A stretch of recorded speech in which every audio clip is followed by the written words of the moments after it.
MLA style citation is a college standard used in many college classes and also used in professional journals concerning the humanities and English and literature. Before we begin, a few things to keep in mind about any style of citation. First, remember that citation is a system of notation that allows the writer to give credit to a person or text that is referenced in the paper. It also allows the writer to cite without plagiarizing. All citation styles will contain two elements: a bibliography or works cited page, and specific in-text notations that point to that bibliography. Here's an example of a works cited page or bibliography. And here are examples of in-text citation. Note that these underlined notes point back to a bibliography or works cited page. The underlining is mine just to emphasize those notes to you. In the real text there would be no underlining, although the in-text citation would appear in parentheses. Here's another example.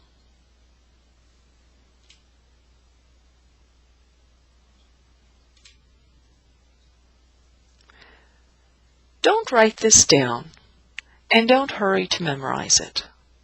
Every type of source, that is a book, a magazine, a CD, a movie, an interview, an email, has a different style of bibliographic entry. That's the information that appears at the end of the document in the works cited page or the bibliography. Every time you create a bibliography, it's formatted in a particular way, using particular punctuation, particular order of words, italics, and different information. You could memorize all the bibliographic formats, but that would take a long time and basically be a waste of your time. All you need to know is that every type of source has a different style or format of bibliographic entry. Here's one for a book.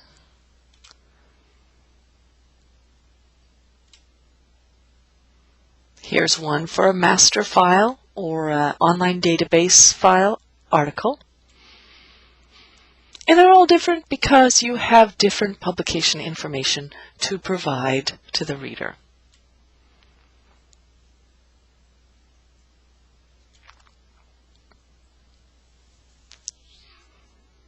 For the book, you start with the author's last name followed by the first name. The title is in italics, followed by the city of publication, colon, the publisher, and the date of publication. Then the type of publication follows that, and in this case it's print. Here's the same type of example for a website. You have the name of the author who wrote the text on the website. You have the name of the page in quotation marks, the name of the whole website, that's the big website that contains this article, is in italics, followed by the date of publication, the organization that put this website out, the type of publication, which is web, and the date that you looked at it.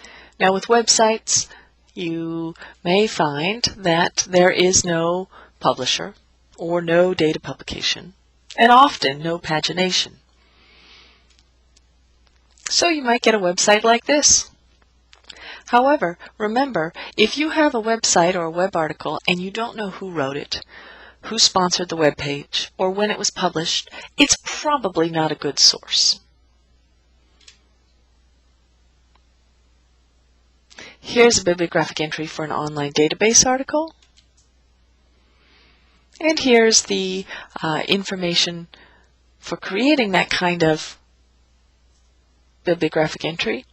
Although, remember, most online databases, these are the articles you access in the library through the library computer database.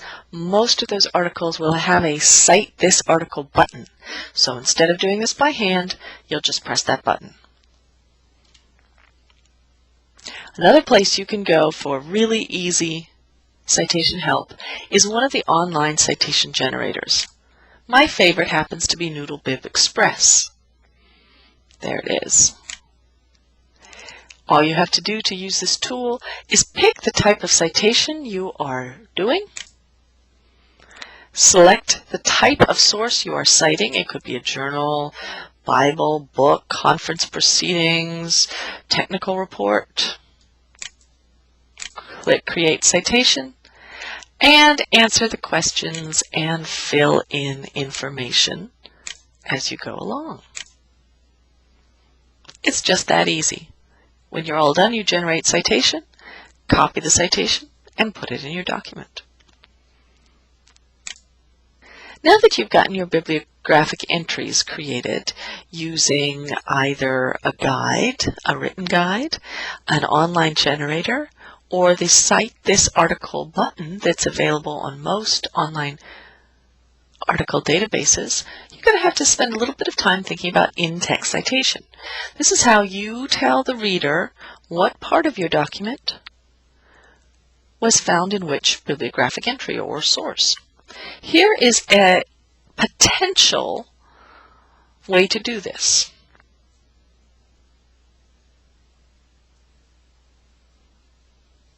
Now you probably noticed this paragraph sentence sounds really, really clunky. That's where in-text citation comes in.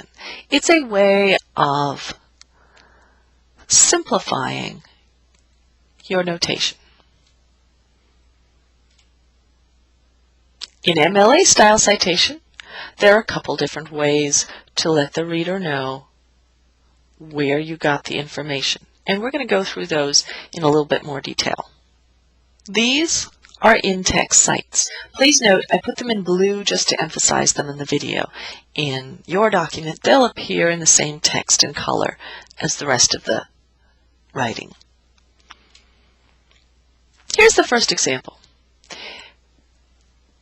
You have mentioned the author's name in the text of your document by saying something like, according to Fester Snake Battle.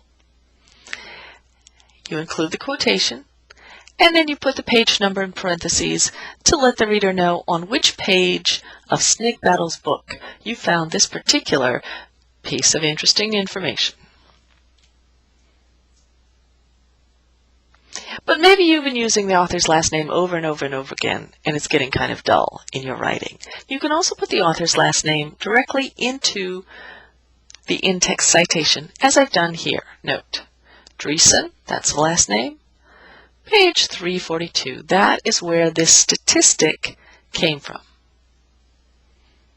Note, I did not use quotation marks because I'm not citing a direct quote. That is, I'm not using word for word what the author said.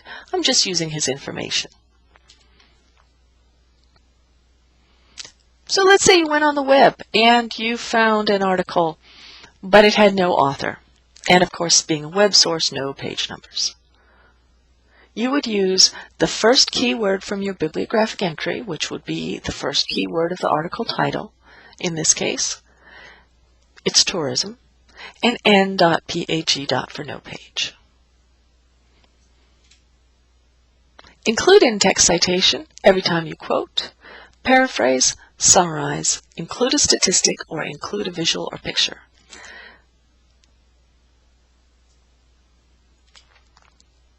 Okay, here's a quiz. Read through these. You may have to pause your video for a second and pick the correct in-text citation. That's right, it's C, the author's last name plus the page numbers. Here's another one.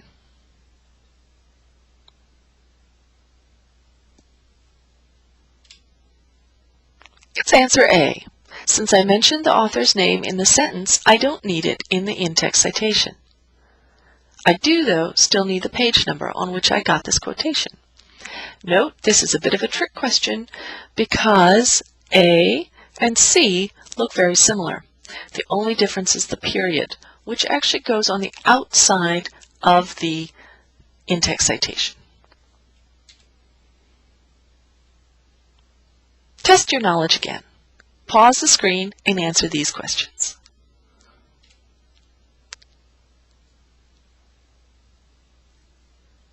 Very good. Here are a few more things to remember about using quotations. Always try and work the quotation into the grammatical sentence structure so that the sentence reads smoothly and the quotation doesn't break up the flow of the sentence.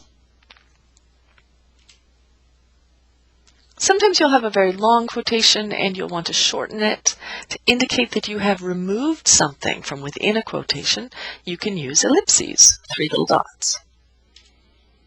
Here's a long quotation, and here I've shortened it using ellipses. You can also use square brackets to indicate that you've made a small change in the quotation.